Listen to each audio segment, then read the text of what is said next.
Beat box வந்து இதோட நிப்பாட்டு யாரும் சொல்கிறோம் நம்பாதுங்க. இன்னையோட ஃப்ரீ ஸ்டாஸ்க்கு வந்து முடியுது. சுபிக்ஸாவோட ஃபேமிலியும் விக்ரமோட ஃபேமிலி இன்றைக்கி வராங்க. ஆல்ரெடி விக்ரமோட ஃபேமிலிலாம் வீட்டுக்குள்ளே வந்துட்டாங்க. சுபிக்ஸாவோட ஃபேமிலி இனிமேல் தான் வரப்போகிறாங்க.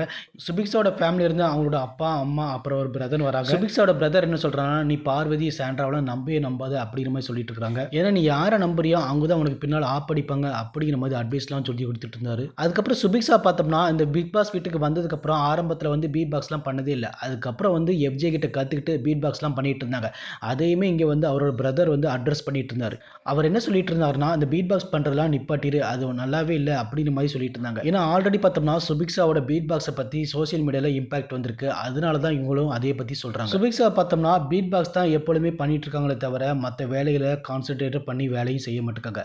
அதனால தான் இவங்களுமே அப்படி சொல்கிறாங்க. இந்த பிக் பாஸ் சீசன் ஆரம்பிச்சிலேருந்தே பார்த்தீங்கன்னா சுபிக்ஸா ஏதாவது ஒரு ப்ரோமோலையாவது வந்திருப்பாங்கன்னு பார்த்தீங்கன்னா எந்த ப்ரோமோலையுமே வந்திருக்கவே மாட்டாங்க. அதே மாதிரி சபரியோட அம்மாமே சுபிக்ஸாவுக்கு ஒரு அட்வைஸ் பண்ணியிருப்பாங்க. என்னன்னா வந்து நீ 1 hour எபிசோடில் நீ ரொம்பவே கம்மியாக தான் வர, நீ எப்பொழுதுமே பீட் பாஸ் பண்ணிட்டு இருக்க, அதை வந்து நீ பார்த்துக்கோ அப்படிங்கிற மாதிரி ஒரு அட்வைஸ் பண்ணிட்டு இருந்தாங்க. இப்போ பார்த்தோம்னா அவங்களோட வீட்டில் இருந்து இந்த மாதிரி அட்வைஸ் கொடுத்ததுனால அவங்க வந்து பீட் பாக்ஸை வந்து கண்டினியூ பண்ணுவாங்களா இல்லையா அப்படிங்கிறது வந்து நம்ம பொறுத்திருந்து பார்ப்போம். நீ விக்ரம் கூட நல்ல பாண்டிங்காக தான் இருக்கு, அதே பாண்டிங்கை வந்து கமருதீன் கிட்டையும் வினோத் கிட்டையும் அதே இதை கண்டினியூ பண்ணு, அப்பனா தான் உனக்குமே நல்லா இருக்கும் அப்படிங்கிற மாதிரி அட்வைஸ் கொடுக்குறாங்க அவரோட பிரதர். அதுவுமே கரெக்ட் தான். இவங்க வந்து விக்ரம் கூட மட்டும் தான் நல்லாவே பாண்டிங்காக இருக்காங்க. எந்த ஒரு விஷயம்னாலும் பார்த்தோம்னா விக்ரம் கூட தான் ஷேர் பண்ணிக்கிறதாங்க. அந்த மேரத்தான் 2.1 நடந்துச்சுல, அந்த டாஸ்கில் வந்து பார்த்தீங்கன்னா சுபிக்ஸா வந்து பெருசாக எதுவுமே பெர்ஃபார்மன்ஸ் பண்ணலை.